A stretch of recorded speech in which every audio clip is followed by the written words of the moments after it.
Welcome everyone. So how you can use the device manager and open it, and how you can open it, let's do it. So first of all, go to search bar and type here device manager. Okay, you can see the device manager icon here. Okay, then open the device manager icon.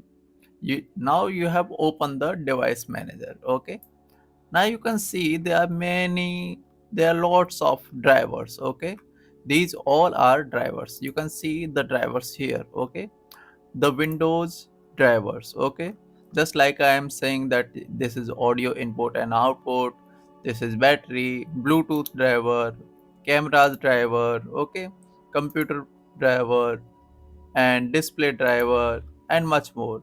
There are LAN WAN drivers. Okay, you can see the unknown device. Okay, there are other driver.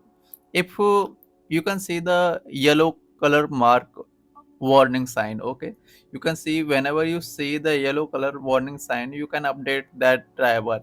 Okay, it may be that the driver is stuck. Okay, so there are lots of driver. Okay, this is sound drivers. Okay, software devices. Okay, so these kind of things you can manage from here. Suppose that if you want to update camera driver, you can right click on it and update driver, disable it, uninstall it, and properties. You can see the properties, the driver. Okay, so that's it for today. I'll see you in the next video, and thanks for being here, and subscribe this channel if you like this video. Okay, thank you and bye.